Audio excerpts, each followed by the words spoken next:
장미꽃 위에 있을 아직 맺혀 있는 그때에 귀에 흐르는 소리 들리니 줌성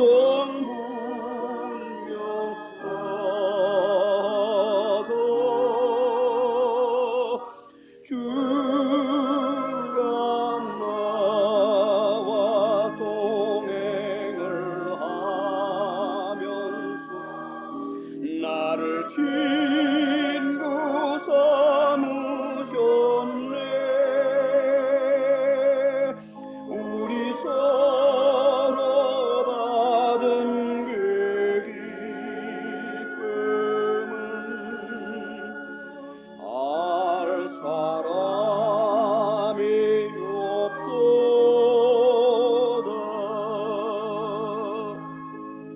그 정한 주의 음성.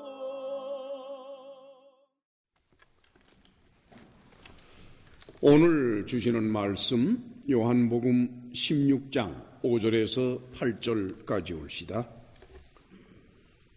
절수가 짧으니까 저와 함께 같은 목소리로 읽도록 하십니다. 지금 내가 나를 보내신 이에게로 가는데 너희 중에서 나더러 어디로 가느냐 묻는 자가 없고 도리어 내가 이 말을 함으로 너희 마음에 근심이 가득하였도다. 그러하나 내가 너희에게 실상을 말하노니 내가 떠나는 것이 너희에게 유익이라. 내가 떠나가지 아니하면 보혜사가 너희에게로 오시지 아니할 것이요 가면 내가 그를 너희에게로 보내리니 그가 와서 죄에 대하여 의에 대하여 심판에 대하여 세상을 책망하시리라. 아멘. 세상 모든 종교가 다 나름대로 축하하고 또 어떤 의미를 부여하는 그런 절기라는 것이 있습니다. 우리 기독교 교회에서의 절기는 다음 주일, 그러니까 4월 24일입니다. 이 부활절이다 이렇게 되어 있습니다. 자, 그렇게 본다 그러면은 오늘은 종려주일에 해당이 될 것입니다. 종려주일이라고 한 것은 예수께서 예루살렘의 나무 십자가에 못 박히시기 위해서 들어갈 때, 그 날이 이제 썬데이였죠. 그러니까 유대인의 안식일 다음 날이니까 그때 이제 예루살렘에 있는 사람들 또한 예루살렘을 찾아온 외부인들 그들 중에서 어떤 이들이 종려나무 가지를 흔들고 또 땅에 깔고 해서 예수님을 환영했다 하는 기록이 복음서에 있기 때문에 그날을 종려주일이다 이렇게 말하고 있습니다. 자, 그렇게 된다 그러면은 이번 주 금요일에 바로 예수께서 나무 십자가에 못 박혀 죽은 날입니다. 그래서 대부분의 한국 교회는 이번 한 주 동안 특별 새벽 기도회를 관례적으로 갖습니다.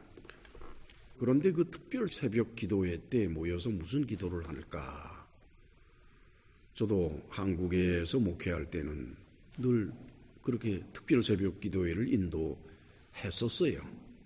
우리가 부활절을 전후해서 일주일 동안 특별 새벽 기도회를 갖는 것은 하나님의 아들이 이 땅에 오셔서 나무 십자가에 못 박혀 죽으신 그리고 부활하신 그와 연관해서 하나님께 감사하는 기도회를 갖는다 이렇게 명목은 되어 있습니다마는 실질적으로 기도를 인도하는 목사나 또는 교회에 나와서 기도하는 사람이나 그 마음에 무엇을 가지고 기도를 할까? 그리고 이제 한국에서는 특별히 다른 나라와는 달리 부활절 당일에 전 개신교 교파를 총괄해서 연합 예배를 드립니다. 그러니까 부활절 연합 예배라 그러죠. 그 부활절 연합 예배는 새벽 5시에 드리는 것이 관례입니다. 원래 연합예배는 존재하는 것이 아니었습니다. 세계적으로 연합예배를 하는 곳이 없지요. 근데 한국에서는 이제 1945년에 해방을 거두고 나서 서울 남산에 일제시대 때 조선신궁이 있었는데 거기서 신사참배를 했습니다. 그래서 기독교인들이 그 신사참배 때문에 어떤 사람은 굴욕적으로 신사를 참배를 해서 목숨을 건지기도 하지만 또 어떤 사람은 끝까지 거절을 해서 감옥에 갇히거나 탄압을 받거나 심지어는 죽기까지 하는 그런 한스러운 일들이 있었기 때문에 그 한만한 장소인 조선신궁 앞에 새벽 5시에 모여서 제1회 첫 번째 연합예배를 가진 것이 부활절 연합예배의 시작이었다. 이렇게 되어 있습니다. 그리고는 이제 서울뿐만 아니라 한국에 있는 대도시들 웬만한 곳에서는 다 그 지역별로 해서 연합예배를 드리죠. 그 다음에는 이제 서울에서는 그 연합예배를 드리는 장소가 1975년부터 여의도 광장이 되었다고 합니다. 한편 로마 천주교회에서는 전통적으로 부활절 철야제라는 의식을 지켜왔습니다. 부활절 철야제는 긴 세월 동안 지켜온 거지만은 시대에 따라서 여러 가지 변화를 일으켜 왔습니다. 근데 이제 오늘날 부활절 철야제는 토요일 저녁 늦게 시작이 됩니다. 그렇게 해서 여러 가지 행사를 마친 다음에 그러니까 썬데이 주일 아침이 되겠죠. 새벽. 그때 이제 세례받을 사람에게 세례를 주는 것이 로마 캐톨릭 즉 천주교회에서의 관리입니다. 개신교 기독교 교회는 천주교회처럼은 절기가 많지가 않습니다. 천주교회는 그 성자들까지 포함시키기 때문에 그 절기가 아주 많아요.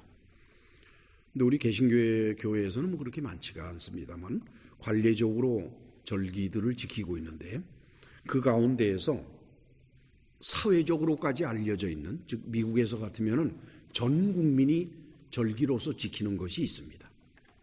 그 사람이 기독교인이건 아니건 상관없이 그것이 바로 부활절이요, 두 번째로는 추수감사절이고 세 번째로는 크리스마스입니다.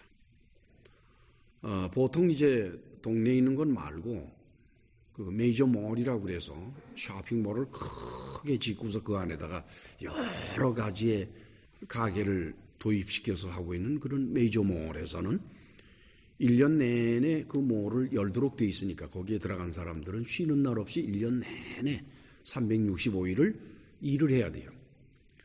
그런데 이제 그러는 가운데에서도 부활절과 추수감사절과 크리스마스 이렇게 세 날만큼은 메이저몰도 문을 닫습니다. 그러니까 그 안에서 장사하는 사람들, 일하는 사람들은 1년 내내 쉬지 못하다가 부활절 하루 쉬고 추수감사절 하루 쉬고 또한 크리스마스 하루 쉬지요. 참 미국에서는 기독교의 절기지만은 국가적으로 사회적으로 모든 이들에게 거부감 없이 부담 없이 이렇게 지켜지는 절기가 바로 이런 것들입니다.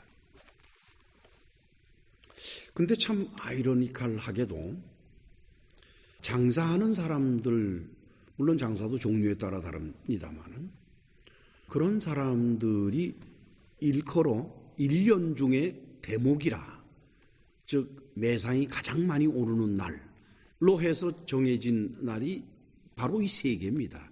부활절, 추수감사절, 그 다음에 크리스마스. 크리스마스는 크리스마스 전날, 그 다음에 추수감사절은 추수감사절 다음 날인 블랙 프라이데이, 부활절은 부활절 전날. 그것이 이제 매상이 많이 오르는 날이다 이렇게 돼 있어서 그게 바로 대목이에요. 근데 세상적인 장사만 그날을 대목으로 아는가 했는데 아니에요. 기독교 교회도 말들은 안 해도 이 날들이 일컬어 대목으로 여겨지고 있습니다. 통계에 의하면 1년 헌금 중에 반 이상이 이 세 날에 거두어진다고 해요. 저는 그 두 가지를 다 이렇게 보면서 세상이나 교회나 이거 뭐 다른 게 별로 없구나. 장사해서 돈을 버나 뭐 그 다음에 얘기가 좀 그러네요. 여러분들은 어떻게 생각해요? 그래요? 모르겠어요. 저는 문득 어젯밤에 생각을 해봤어요. 이 세 절기 중에서 추수감사절은 참 축하할 일이고 또 1년 동안 수고한 것 하나님이 해주셨다는 마음이니 뭐 교회 앞에 감사헌금을 내는 게 무이 부끄럽고 무이 어렵겠습니까? 그렇죠? 또한 크리스마스는 하나님의 아들이 이 땅에 오셨구나 하게 축하하는 의미에서 그래서 뭐 교회 앞에 헌금을 한다. 괜찮다고 저는 생각을 해요. 그런데 이 바로 부활절이라는 것은 바로 본 거니까 하나님의 아들이 나무 십자가에 못 박혀 죽으신 것을 생각하는 날이에요. 십자가에 못 박히시기 전에 얼마나 처참하게 채찍으로 맞고 피를 흘리고 얼마나 비참했습니까? 또한 십자가에 못 박혀서 6시간인가 9시간을 아마 고통을 당하신 것 같은데 얼마나 처참하고 비참합니까? 또한 그 사흘 되는 날 새벽에 부활하셨다고는 하지만 참 세상에 있는 모든 큰 종교의 지도자들 가운데서는 가장 처참한 그러한 모습을 죽으실 때 보여준 분이 바로 예수님이올시다. 근데 교회가 그날을 축하해서 헌금을 해야 되는 이유를 저는 못 찾았어요. 부활절이라고 그래서 헌금을 하라 그러는데 글쎄 뭐 다른 주일 때 헌금하는 거야 좋다 하지만은 그 예수님의 처참한 십자가의 고난과 그 피 앞에서 헌금을 한다. 저는 뭔지 좀 이해가 잘 안 되고 납득이 안 되는 그런 일이에요. 글쎄요. 죽은 것으로 인정되는 사람이 다시 살아나는 일은 그렇게 흔하지는 않지만 또 전혀 없는 것은 아닙니다. 그렇기 때문에 예수께서 죽으셨는데 다시 살아나셨다는 사실만 가지고는 우리가 예수께서 하나님의 아들이라는 것을 인정하기는 어려워요. 그런데 일반적으로 죽은 다음에 뭐 몇 시간이 되었건 하루가 되었건 이틀이 되었건 그렇게 해서 다시 살아나는 것. 우리 한국에서는 사람이 죽으면은 다른 곳에 보내지를 않고 그 방에 앞에 이제 이렇게 병풍을 치고는 그 뒤에다가 놔요. 그래서 최소한도 사흘을 놔요. 왜 최소한도 사흘을 놓는 거니? 죽은 사람이 다시 살아날 수가 있다는 거예요. 그렇기 때문에 사흘 동안을 지켜보고 그래도 안 일어나면은 이제 진짜 죽은 거다. 그래서 이제 그때 비로소 땅에다가 묻지요. 그렇죠? 그래서 뭐 사흘장이냐 일주일장이냐 하는 말이 나오는 게 바로 그런 겁니다. 물론 형식적으로는 그만한 기간 동안 조문을 받고 뭐 등 이렇게 해서 한다고는 하지만은 그러한 일이 시작된 원인은 바로 거기에 있어요. 그런데 예수께서 다시 살아나신 것은 그것과는 종류가 아주 다른 겁니다. 예수님의 육신이 변화가 일어났어요. 더 이상 죽을 수 없는 몸으로 바뀌었고 병들 수 없는 몸으로 바뀌었어요. 그렇기 때문에 예수님의 부활은 죽었다가 살아난 일반적인 케이스와는 전혀 다른 것이옵시다. 자, 그러면 예수께서 다시는 죽으실 수 없는 몸으로 살아나셨다 그러면 지금까지 계셔야 되는 거 아니에요? 2000살. 그런데 부활하시고 난 다음에 한 40일쯤 지나시더니 뭐 하늘로 올라가 버리셨어요. 그러니까 제자들의 입장으로 봐서는 예수님이 부활을 하셨건 안 하셨건 똑같은 거예요. 그렇잖아요? 그냥 십자가에 못 박혀 죽으시고서는 그 날로 그냥 장사 지내고 다 끝이 난다 그러는 거나 다시 부활하셔서 영원히 죽을 수 없는 몸으로 변화가 된 다음에 그냥 떠나서 하늘나라로 올라가신 거나, 제자들의 입장에 봐서는 자기들 곁에 없는 건 똑같죠. 이렇거나 저렇거나 똑같단 말이에요. 그냥 계셨으면은 참 엄청난 역사가 일어났을 텐데, 저는 그렇게 생각을 해요. 지금까지 2000살 돼가지고서는 절대로 늙지도 않고 그 젊은 30대의 모습으로 계속 있는 그분에 대해서 세계가 어떻게 생각을 하겠어요? 세계가. 그렇죠? 뭐 기독교인이 뭐니 말할 것도 없을 것 아니에요? 가셨어요. 거기에는 분명한 이유가 있었기 때문입니다. 오늘의 본문에서 예수께서는 바로 그 이유를 말씀하시고 계신 겁니다. 그래서 오늘은 하나님의 아들이 이 땅에 사람으로 오셔서 나무 십자가에 못 박혀 죽으시는 처참한 고난 끝에 다시 부활하셔서 제자들과 함께 영원히 계신 것이 아니라 다시 하늘나라로 아버지께로 돌아가신 이유, 왜 그럴 수밖에 없었을까? 또한 그것의 의미, 무엇을 의미하는 것일까? 라는 것을 예수님의 말씀을 통해서 우리 모두가 공부하는 날이 올시다. 자, 우리 다 같이 요한복음 16장 7절로 8절을 읽으실까요? 그러하나 내가 너희에게 실상을 말하노니 내가 떠나가는 것이 너희에게 유익이라. 내가 떠나가지 아니하면 보혜사가 너희에게로 오시지 아니할 것이요 가면 내가 그를 너희에게로 보내리니 그가 와서 죄에 대하여 의에 대하여 심판에 대하여 세상을 책망하시리라.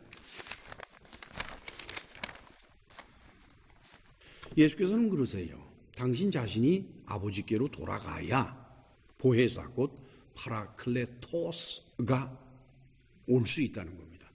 당신이 돌아가지 않으면은 보혜사 성령 곧 파라클레토스는 이 땅에 제자들 앞에 오실 수가 없는 거예요.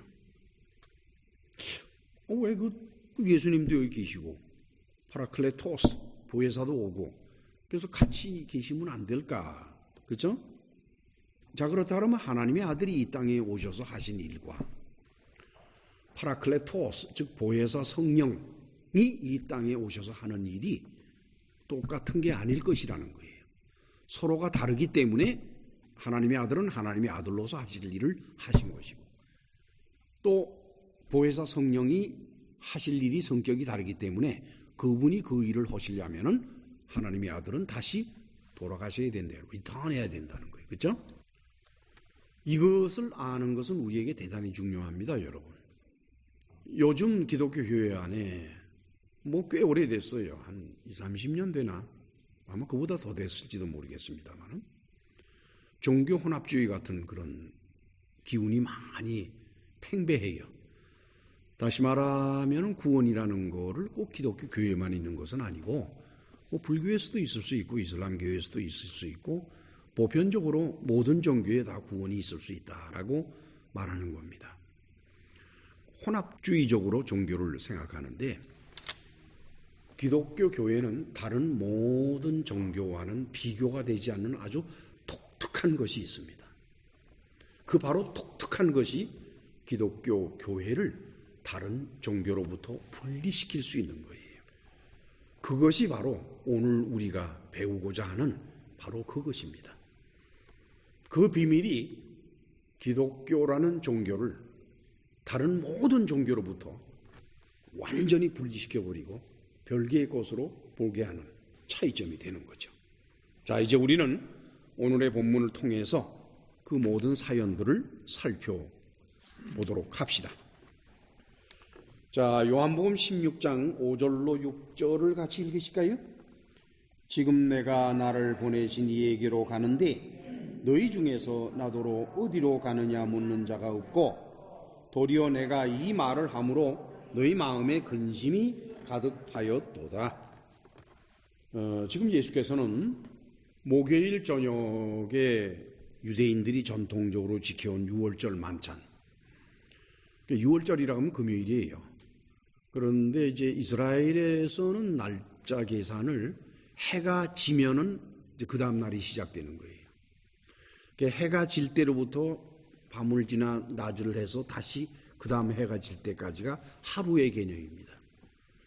그러니까 6월절은 금요일이지만은 6월절 시작은 벌써 목요일 날 해가 떨어지면은 6월절이 시작이 돼요. 그렇기 때문에 목요일 날 저녁에 해 떨어진 다음에 6월절 만찬을 갖는 것이에요.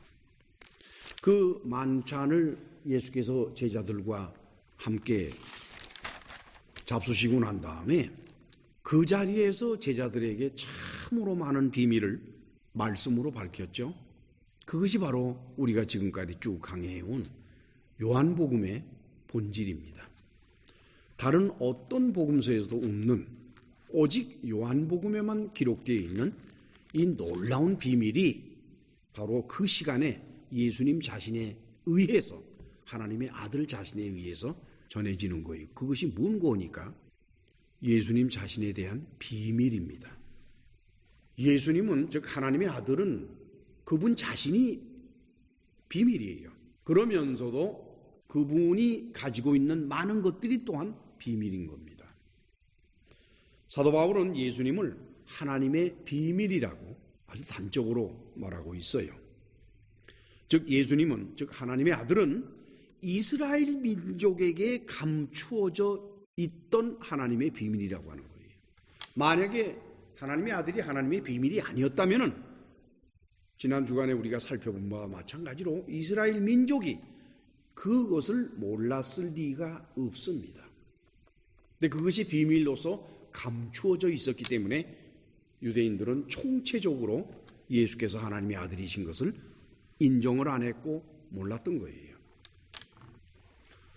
그 모든 비밀들이 어느 날 갑자기 마리아의 몸에서 한 아기가 태어남으로써 이스라엘 민족 앞에 눈에 보이도록, 귀에 들리도록 나타나게 된 것입니다. 자, 이제 우리 다 같이 골로새서 1장 26절로 27절을 찾아갑니다. 신약 325페이지. 같이 읽으실까요? 이 비밀은 만세와 만대로부터 오므로 감추었던 것인데 이제는 그의 성도들에게 나타났고 하나님이 그들로 하여금 이 비밀의 영광이 이방인 가운데 어떻게 풍성한 것을 알게 하려 하심이라. 이 비밀은 너희 안에 계신 그리스도시니 곧 영광의 소망이니라. 그렇죠? 그 다음에 2장 1절로 2절을 같이 읽겠습니다. 내가 너희와 라오디게아에 있는 자들과 무릇 내 육신의 얼굴을 보지 못한 자들을 위하여 어떻게 힘쓰는 것을 너희가 알기를 원하노니 이는 저희로 마음의 위안을 받고 사랑 안에서 연합하여 원만한 이해의 모든 부요에 이르러 하나님의 비밀인 그리스도를 깨닫게 하려 함이라. 따라서 예수께서 이 땅에 오시기 전에 이스라엘에 있었던 많은 선지자들, 그 모든 선지자들에게도 하나님의 아들은 알려지지 않은 비밀이었다는 사실을 우리가 간과해서는 안 됩니다. 아무도 몰랐다는 거예요. 아무도. 모세도 몰랐고, 물론 구약성경 내에 기록되어 있는 이런저런 말씀을 통해서 우리가 유추할 수는 있어요. 유추. 이 말씀이 바로 하나님의 아들이 이 땅에 오시는 것에 대한 예언적인 말씀이다 라고 유추해서 말할 수는 있지만, 그건 또 기독교 교회의 학자들이나 목사들이 할 수 있는 말이지, 유대인들은 그 예언적인 말을 하나님의 아들이 이 땅에 오는 예언으로 인정을 안 합니다. 그들은 다르게 보고 있어요. 이제 예수님 당사자는 당신 자신이 하나님의 비밀인 것을 잘 아시는 분으로서 당신 자신의 모든 정체, 그리고 당신 자신이 여기에 올 수밖에, 이 땅에 올 수밖에 없었던 모든 사연, 그것들이 바로 하나님의 오래된 비밀이라는 것을 아시면서 제자들에게 그 비밀을 열고 계신 거예요.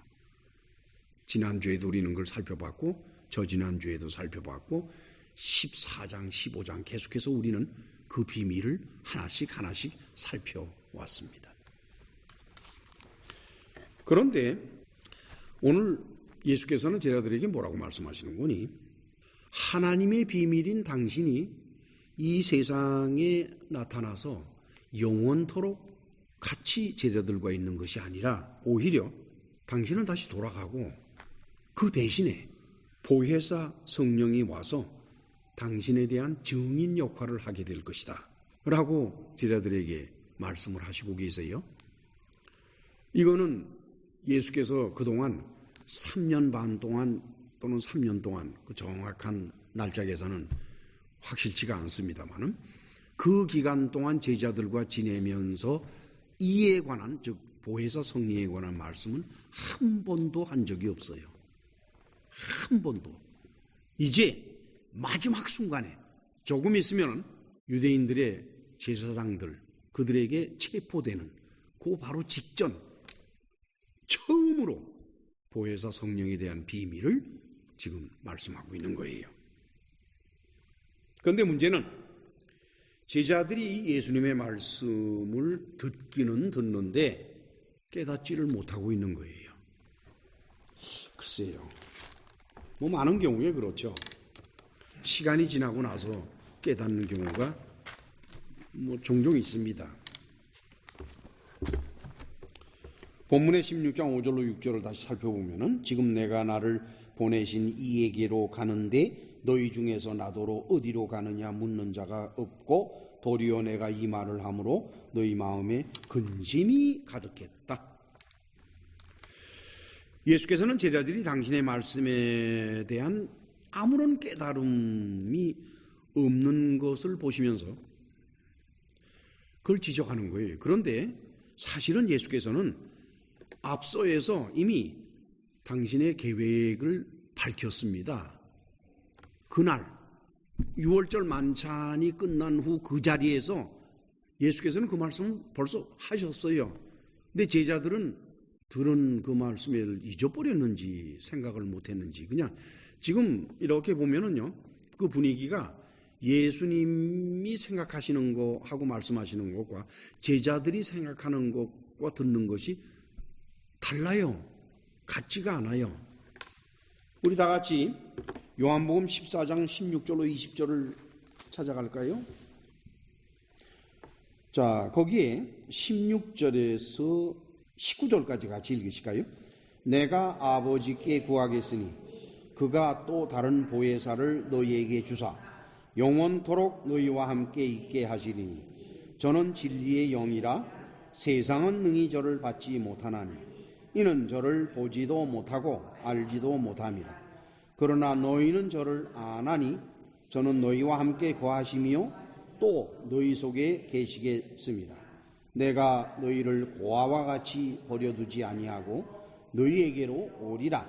조금 있으면 세상은 다시 나를 보지 못할 터이로되 너희는 나를 보리니 이는 내가 살았고 너희도 살겠습니다. 여기서 분명히 예수께서는 보혜사 성령을 당신이 아버지께로 돌아간 후에 보내겠다 이렇게 말씀을 하셨어요. 이미. 그런데 그 보혜사 성령이 나를 대신해서 너희와 함께 영원히 같이 있을 것이다 그랬습니다. 그래도 제자들은 지금 예수께서 떠나신다 그러니까 문제가 된 거예요. 여기서 우리말 번역상에 너희 마음에 근심이 가득했다는 근심은 보통 근심을 말하는 것이 아니에요. 이것이 헬라어 루페인데 루페는 근심 정도가 아니라 아주 정신적인 고통을 말하는 겁니다. 예수께서 지금 떠나신다는 말씀을 하시는 그때의 제자들의 태도와 예수님의 말씀 사이의 상관관계를 이렇게 살펴본다 그러면은 제자들은 지금 떠나가실 예수님을 보는 게 아니에요. 남아있을 자신들을 보는 겁니다. 떠나가시는 분은 아버지께로 돌아가니까 영광스러운 거예요. 그렇죠? 남아있는 사람들은 예수님이 떠난 다음에 일어날 모든 환난과 고난 속에 놓여지기 때문에 이게 이제 근심이 되는, 이게 루페예요. 정신적인 고통의 원인이 되는 겁니다. 다시 말씀드리면 제자들이 이러한 루페, 곧 정신적인 고통에 쌓인 것은 예수님을 바라보는 것이 아니라 자기 자신들을 바라보기 때문에 결국 이와 같은 결론에 이르게 된 거죠. 여러분들 기억나십니까? 갈릴리 바다에서 풍랑이 일 때 제자들이 힘들어 가면서 배를 끌고 가다가 그 밤에 그만에 그 풍랑 위를 걸어오시는 예수님을 바라보면서 베드로가 뭐라고 그랬어요? 나도 좀 바다 위를 걷게 좀 해달라 그랬잖아요. 그래서 베드로가 예수님을 바라보는 그 순간에는 바다 위를 걸었지만 빠지질 않았어요. 그러나 자기 자신을 돌아다 볼 때 베드로는 그만 풍덩하고 물에 빠져버렸습니다. 그렇죠? 그때 예수께서 베드로에게 뭐라고 말씀하셨습니까? 믿음 없는 자라고 했어요. 다시 말하면 우리가 하나님을 바라볼 때는, 하나님만을 바라볼 때는 우리에게 믿음이 있는 것 같이 느껴지고 또 믿음 속에서 살아갈 수가 있는 겁니다. 그러나 우리가 하나님을 바라보지 않고 나 자신의 형편 처지를 바라보게 되면은 오만 근심이 다 일어나고 불안하고 해서 어떻게 돼요? 믿음을 잃게 되어 있는 것입니다. 따라서 우리 그리스도인들은 조심해야 돼요. 기도할 때 참으로 조심해야 됩니다. 많은 경우에 기도할 때 자기의 형편 처지를 하나님 앞에 내놓고 이렇게 해달라 저렇게 해달라 막 그러고 부르짖고 그렇게 합니다. 그런데 그렇게 하면 할수록 어떻게 돼요? 그 사람은 자기 자신의 문제에 점점 빠지기 때문에 따라서 그 사람은 믿음을 잃어버리게 돼 있어요. 그러나 자기의 형편 처지를 쳐다보지 않고 오직 하나님을 바라보면서 나의 일생에 함께 해오신 하나님께 감사하는 기도만 드리는 사람은 놀랍게도 믿음이 강하게 역사하는 그런 위치에 들어가게 되는 것입니다. 지금 예수님의 제자들은 그 가운데서 전자에 빠졌어요. 남게 되는 자기 자신들만 생각하니까 그냥 그 순간에 믿음이 다 사라져버리고 루페, 정신적인 고통에 빠지게 되는 거지요.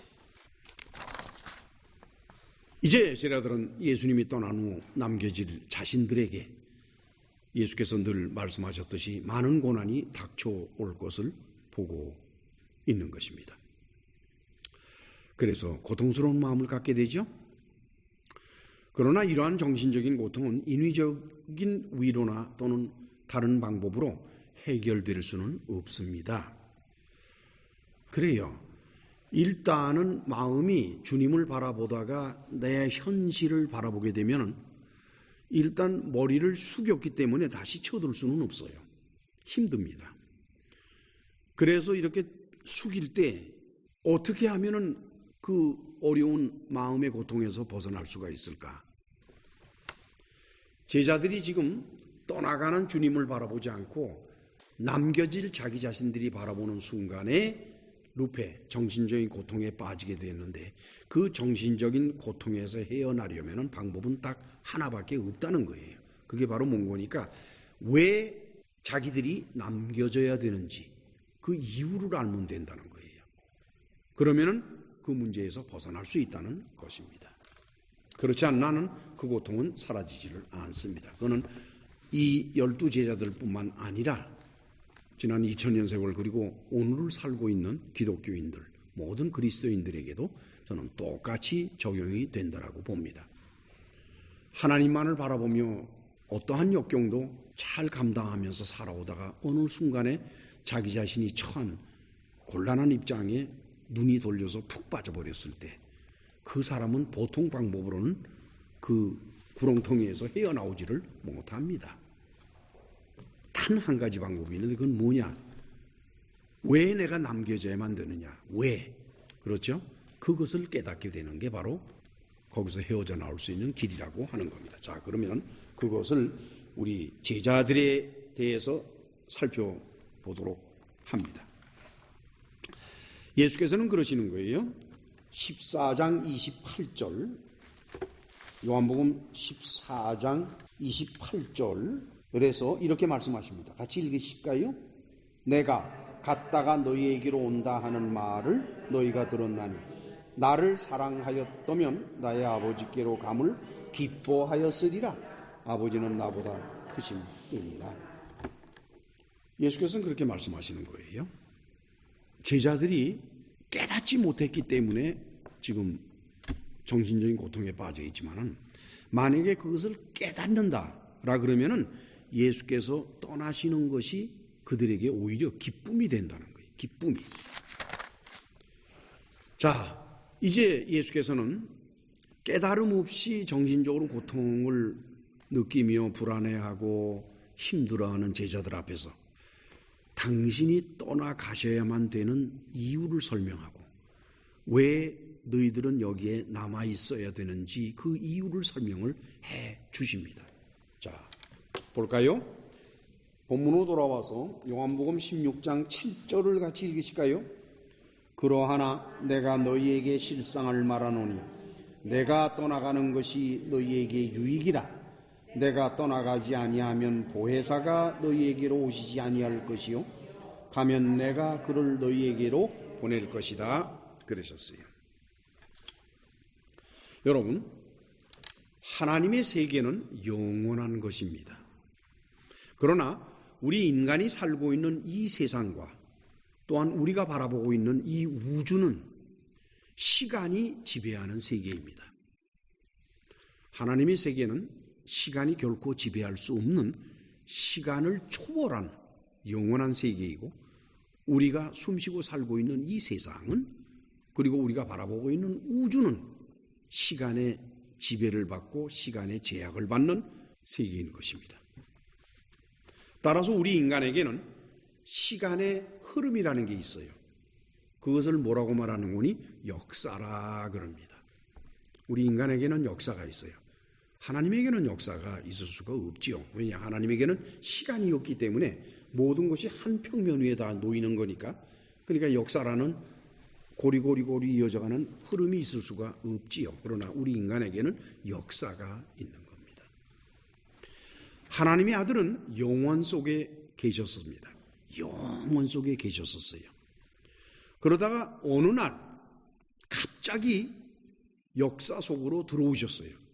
그래서 사람 앞에 나타나신 겁니다. 즉, 그동안 이스라엘 백성이 몰랐던 하나님의 비밀이 이스라엘 백성들 앞에 리빌된 거예요. 계시, 리빌된 겁니다. 나타난 거예요. 하나님의 아들은 이스라엘 민족에게, 이스라엘 민족뿐만 아니죠, 모든 인간들에게 다 그렇죠, 비밀로 감추어져 있다가 태어나서 십자가에서 죽으시고 부활하시고 승천하실 때까지 리빌된 상태예요. 계시된 상태예요. 사람들 앞에 나타난 상태로 있었습니다. 그러다가 십자가 고난 후 부활 승천하신 다음에는 다시 또 사라졌어요. 사라지고 대신에 보혜사 성령께서 오셔서 그 아들의 계시를 대체하는 것입니다. 근데 그 비밀은 모두에게 보이질 않아요. 아들은 보였어요. 아들은 사람으로 계셨기 때문에 눈에 보이고 손을 잡으면 잡히는 존재이기 때문에 보였지만, 성령은 여전히 이 땅에 계시지만은 보이지가 않아요. 그러니까 아들을 대체했지만은 그것은 누구에게만 해당되는 겁니까? 그리스도인들에게만 해당되는 거예요. 하나님의 아들은 이처럼 영원 속에 계시던 분이 이 땅에 리비오, 계시가 돼서 온 상태에서 이 땅에 계속해서 있어서는 안 됩니다. 왜냐하면 말이죠, 예수님의 제자는 예수님 당시에 12명만 예수님의 제자가 아니에요. 그렇죠? 그 이후에 계속해서 대를 이어서 제자들이 생기죠. 그래서 우리도 그 제자의 계율을 따라서 우리도 예수 그리스도의 제자들입니다. 그리스도인은 전부가 다 시대를 초월해서 예수 그리스도의 제자가 돼요. 만약에 말이죠, 예수님의 제자들과 예수께서 함께 계시다가 계속해서 예수께서 영원한 삶을 사신다라고 가정을 하면 사람들은 계속 태어났다 죽다 하는데 예수님은 안 죽으실 거 아니에요. 그렇죠? 영원히 같이 있죠. 그러면 사람들은 계속해서 예수님의 제자가 되는데 그러면 여기에서 무엇이 이루어지게 됩니까? 제자라고 다 똑같은 건 아니다. 그래서 first hand 제자가 있고 second hand, third, fourth 이렇게 대를 이어서 쭉 나가니까 그렇죠? 그렇게 된다 그러면은 그건 문제가 보통 심각한 것이 아니에요. 즉 예수님의 직접 제자들과 나머지 예수님의 제자들과 사이에 우열을 논하는 상태가 된다는 겁니다. 누가 더 일컬어서 세냐? 그렇죠? 그것은 제자들과 예수님 사이의 인간적인 관계를 말할 때 그렇게 되는 겁니다. 그러나 예수님과 제자들과 사이에는 인간적인 관계가 맺어져서는 안 됩니다. 하나님의 아들은 영원으로부터 시간 안에 나타나셨지만 그 상태로 계속 머무신다면 우리 모든 인간처럼 시간의 지배를 받는 역사적인 존재가 되어버리고 맙니다, 여러분. 그래서 예수님이 2000살 먹었다는 걸 한번 생각을 해보세요. 그게 뭘 의미하는가? 그렇죠? 따라서 예수님은 그 상태로 이 세상에 계셔서는 안 돼요. 2000살을 잡수시게 해서는 안 돼요. 그럼 이게 아주 엉망진창이 되는 겁니다. 그러니까 예수님은 하늘로 올라가셔야만 되는 거예요. 하나님의 아들은 인간의 육신을 입으셨지만 시간의 지배 속에 계속해서 머물러서는 안 됩니다. 그러나 성령은 이 세상에 있더라도 시간의 지배를 받지는 않습니다. 왜 그럴까요? 성령은 영이기 때문에 그래요.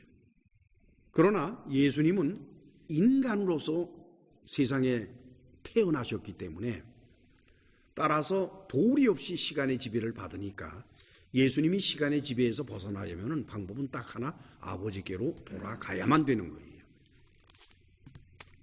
그래서 하나님의 아들은 영원 속에 계시다가 잠시 잠깐 시간에 오셨다가 다시 또 영원으로 돌아가신 거예요. 따라서 예수님의 제자들은 시기와 관계없이 모두 예수님과 관계를 맺게 되는데 지난 2000년 세월 동안 태어나서 죽고 한 가운데 사람들 중에서 그리스도인이 된 사람들은 모두가 다 예수님과 제자의 관계를 맺죠. 디사이프의 제자의 관계를 맺는데 동등한 관계인 거예요. 동등한. 시대에 따라서 다른 것이 아니라 12사도가 예수님과 맺은 관계나 오늘날 그리스도인들이 예수님과 맺은 관계나 그 관계는 동등한 것입니다. 그래서 예수께서 뭐라 그러세요? 먼저 된 자로서 나중되고 나중된 자로서 먼저 될 자가 있느니라 그러셨죠? 그렇죠? 시간을 초월하는 말씀을 하십니다. 만약에 예수께서 이 세상에 오신 후에 지금까지 인간으로서 이 세상에 계셨다고 한다면 먼저 된 자는 언제나 먼저 된 자예요. 그게 나중된 자가 될 수가 없어요. 또한 나중된 자는 언제나 나중된 자지 그게 먼저 된 자가 될 수가 없는 겁니다. 그리고 이에 대해서 예수께서는 당신이 제자들을 떠나서 아버지께로 가야 되는 또 다른 이유를 오늘 말씀하십니다. 그것은 바로 보혜사 성령이 올 수 있는 길을 여는 것이기 때문이라는 거예요. 당신이 안 가면은 보혜사 성령이 못 오신다는 거예요. 당신이 가야만이 보혜사 성령이 오신다는 겁니다. 자, 예수께서는 당신이 돌아가지 않으면 성령이 오실 수가 없다고 말씀을 하셨는데 왜 그럴까요? 우리 다 같이 요한복음 15장 26절을 살펴볼까요? 요한복음 15장 26절 같이 읽습니다.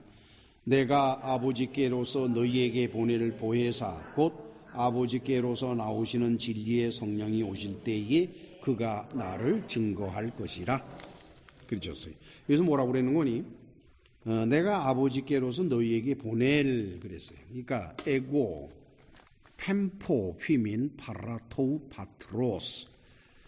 파라토우, 파트로스. 파트로스는 아버지니까 아버지 파라, 깨로부터라고 우리말로 번역이 됐습니다만 뭐 아무래도 상관없습니다. 여기에서 에고라는 게 나라는 뜻이거든요. 펜포, 펜포는 디스패치 한다는 거예요. 파견한다는 겁니다. 즉 성령은 예수께서 파견하시는 분이에요. 그렇죠? 예수께서 성령을 디스패치, 파견하는 겁니다. 그런데 토 푸뉴마테스 알레테이아스 호 파라 토우 파트로스 에크 보리오마이. 그런데 그 성령은 아버지께로부터 발출돼서 나오는 분이라는 거예요. 그러니까 보혜사 성령은 아들과도 관계가 있고 아버지와도 관계가 있어요. 그렇죠? 보혜사 성령은 실체적으로는 아버지 안에 있다가 아버지로부터 발출돼서 나오는 존재이고, 그런데 아버지께로부터 발출돼서 나오려 하면은 아들이 보혜사 성령을 보내는 일을 해야 돼요. 디스패치. 그래서 보혜사 성령이 이 땅에 오셔서 그리스도인들과 함께 살 수 있는 것은 아버지와 아들이 연합하여 이루어 놓은 일이라는 거예요. 그렇죠? 그래서 보혜사 성령은 아들과는 보내심을 받는 관계가 되고, 보혜사 성령은 아버지와는 뭐예요? 발출이 되는 그런 관계가 되는 것입니다. 그래서 지난주에도 말씀을 드렸습니다마는 성부와 성자와 성령, 아버지 하나님, 아들 하나님, 성령 하나님 세 분은 관계 속에서 하나가 되는 것입니다. 분명한 사실은 예수께서 돌아갈 수밖에 없는 것은 예수님이 돌아가지 않으시면 아무도 성령을 디스패치, 파견하지 못해요. 예수님만이 파견할 수 있기 때문에. 그래서 하나님의 아들만이 할 수 있는 일이니까 예수께서 말씀을 그렇게 하시는 거예요. 내가 가지 않으면, 내가 돌아가지 않으면 보혜사가 올 수가 없다. 그러니까 너희들 자꾸 나하고 같이 있으려고 그러고 날 붙들고 있지 말고, 보혜사 성령이 오게 되면은 그분은 성령이 영이니까, 그렇죠? 장소와 시간의 구애를 받지 않잖아요. 그러나 하나님의 아들은 육신을 입었기 때문에 장소와 시간의 구애를 받도록 되어 있습니다. 그렇죠? 그러니까 내가 육신을 입은 상태에서 시간과 장소의 구애를 받는 이것보다는 성령이 오셔서 시간과 장소의 구애를 받지 않는 게 너희들에겐 더 좋다 이거예요. 자, 그렇다면 아들이 인간으로서 이 세상에 계속 계신 것보다 성령이 오시는 것이 제자들에게 더 좋은 이유를 한번 살펴볼까요? 오늘의 말씀 16장 8절을 같이 읽으십니다. 그가 와서 죄에 대하여 의에 대하여 심판에 대하여 세상을 책망하시리라. 성령이 오시면은 세 가지 면에서 세상을 책망하게 되기 때문이다라고 예수님 말씀하시는데, 죄에 대하여 그럼 페리 하마르티아스, 의에 대하여 그럼 페리 디카오스네스, 그 다음에 심판에 대하여 페리 크리시오스. 그런데 여기에서 책망한다라고 우리말 번역상에 책망이라고 번역이 되어 있는데, 그 책망한다라고 번역한 헬라어가 엘렌코예요. 엘렌코. 근데 이 엘렌코라고 하는 헬라어는 두 가지 뜻이 있습니다. 하나는 to scrutinize or examine carefully. 어떤 거를 아주 자세하게 검사하는 거죠. 그거를 말해요. 또 하나는 to bring a person to the point of recognizing wrongdoing. 어떤 사람이 잘못된 일을 하고 있단 말이에요. 근데 그 사람이 자기가 잘못된 일을 하는 걸 모르는 거예요. 몰라서 지금 잘못된 일을 하고 있는 거예요. 그렇죠? 그러면 그 사람에게 어떻게 해야 되겠습니까? 그 사람으로 하여금 자기 자신이 잘못된 일을 하고 있다는 것을 깨닫게 해줄 필요가 있는 거예요. 그렇습니까? 안 그렇습니까? 책망하기 전에 먼저 깨닫게 해줘야죠. 여기 엘렌코라고는 헬라어의 뜻은 잘못된 일을 하는 사람을 책망한다는 뜻이 아니라 잘못된 일을 하는 사람을 깨닫도록, 그것이 잘못된 일이라는 걸 깨닫도록 해주는 것이 바로 이겁니다. 따라서 죄에 대하여, 의에 대하여, 심판에 대하여 잘못된 것을 깨닫게 할 것이다. 이렇게 번역이 되어야만 할 것입니다. 그것이 무엇이냐? 죄에 대하여, 의에 대하여, 심판에 대하여. 그것은 구체적으로 다음 주 말씀에서 강해가 될 것입니다. 그런데 왜 이러한 일이 인간 예수는 불가능하고 성령은 가능할까요? 여기서 세상을 책망한다고 그랬는데 이 세상이 코스모스죠. 계속해서 말씀을 드립니다만 이 코스모스는 일반 세상을 말하는 것이 아닙니다. 율법의 질서 속에 사는 유대인들을 말하는 거예요. 그렇죠? 그러니까 예수께서는 성령을 보내셔서 그 성령이 여전히 유대인들을 계속 가르치게 하려고 하시는 거예요.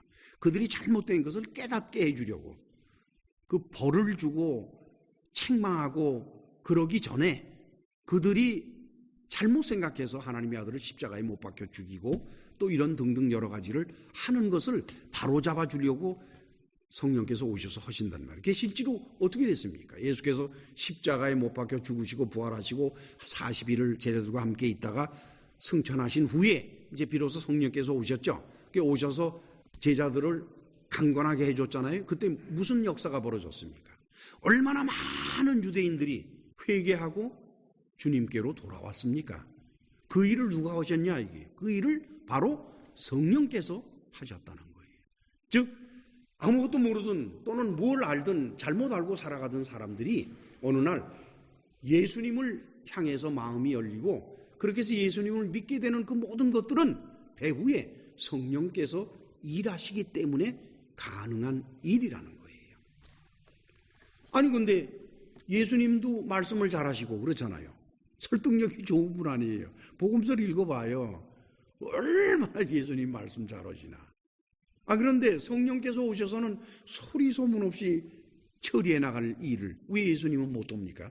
예수께서 그러시잖아요. 내가 가야만 된다 이게. 왜 계셔서 계속 하시지 않고 왜 가야만 됩니까? 어떤 의미에서는 십자가에 못 박혀 죽였는데도 그냥 살아계신 모습.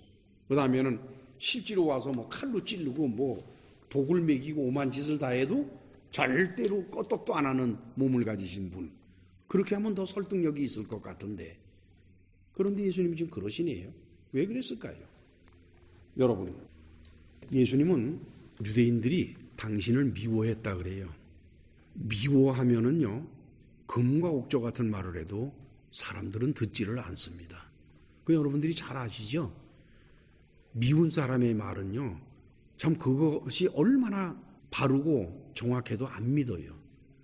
따라서 유대인들이 예수님을 미워하는데 예수님이 아무리 설득을 해도 유대인들이 돌아올 리가 없습니다. 그러니까 예수께서는 더 이상 거기서는 노력할 게 없어요. 돌아가셔야 돼요.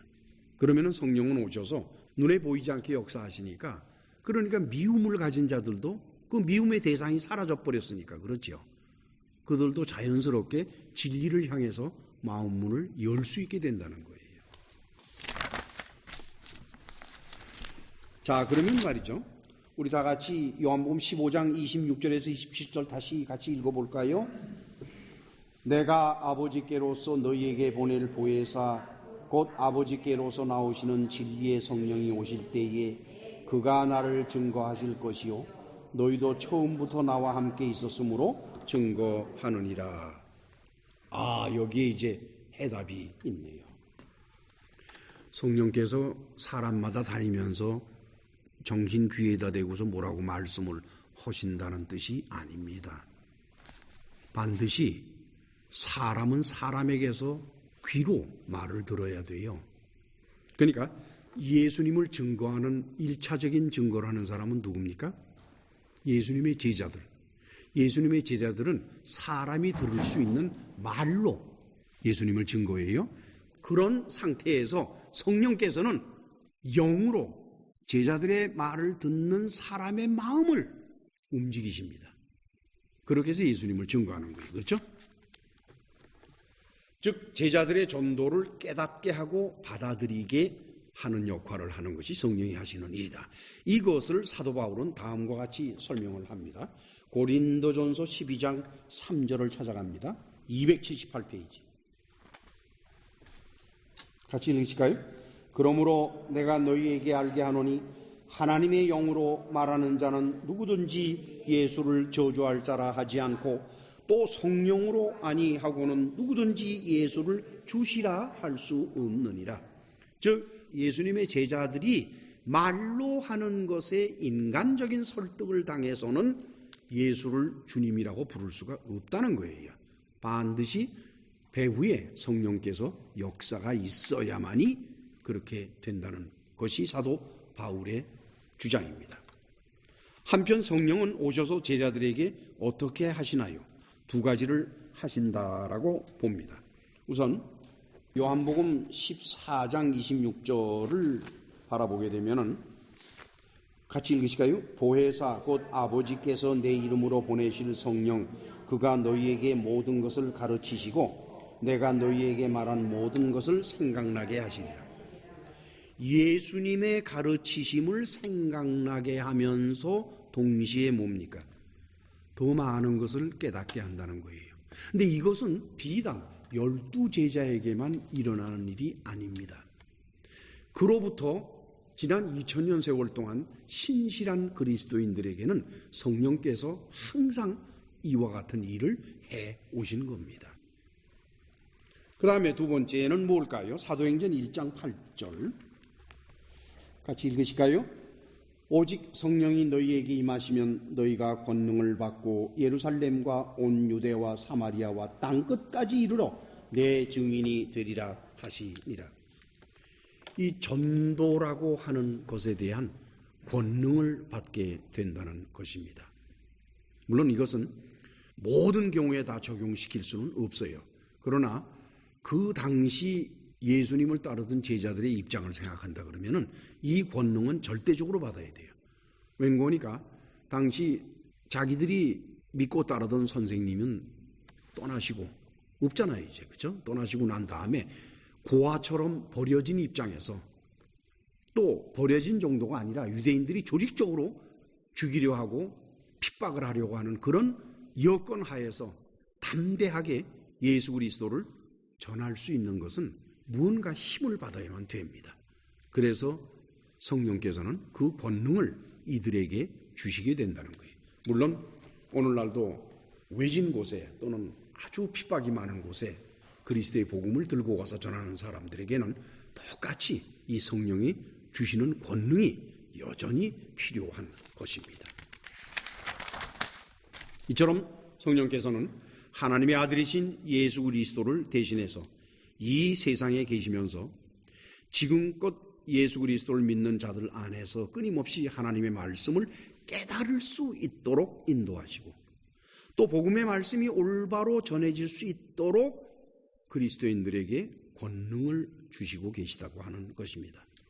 성령의 이러한 일은 훗날 예수 그리스도께서 재림하심으로 완성이 될 겁니다. 아직도 성령께서는 그 일을 계속 하고 계시지요. 그것이 언제 끝이 날까요? 예수 그리스도께서 다시 오실 때, 재림하실 때. 그리고 예수께서는 성령과 함께 그동안 불러 모으신 당신의 제자들을 모두 데리고 영원한 하나님의 나라로 돌아갈 것입니다. 그것이 바로 우리 모든 그리스도인들에게 하나님이 주시는 소망이요 또한 우리의 열정의 결정체가 될 것입니다. 기도합시다. 전능하시고 자비로우신 하나님 아버지 감사합니다. 오늘도 우리는 어떻게 하여 성령께서 오실 수밖에 없었고 또 성령이 오시려면 왜 하나님의 아들이 아버지께로 돌아가야 되는지 하는 여간의 모든 사정들을 주님의 말씀을 통해서 살펴봤습니다. 물론 주님을 잃게 되고 주님이 떠난 후에 홀로 남게 되는 제자들의 입장에서는 불안하고 힘들고 어려운 일이겠지만 그러나 눈에 보이지 않지만은 함께 오셔서 계실 성령을 생각한다 그러면 우리에게는 없던 힘도 생기고 그런 놀라운 역사가 일어날 것으로 우리는 믿습니다. 사랑하는 성도들과 이 설교를 듣는 모든 이들이 눈에 보이지 않는 성령께서 우리와 함께 하심으로써 우리에게 엄청난 힘과 능력을 갖게 하는 그것을 믿으면서 남은 이 생애 동안에 예수 그리스도를 증거하며 살아갈 수 있도록 인도하여 주옵소서. 예수님의 이름으로 기도하옵나이다. 아멘.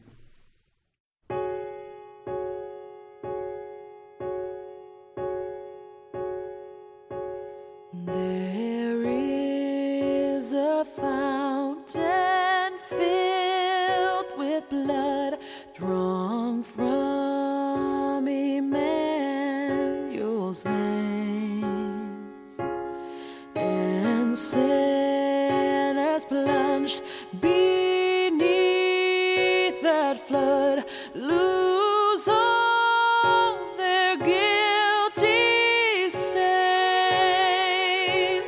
lose all their guilty stains, lose all their guilty stains, and sinners plunged beneath that flood.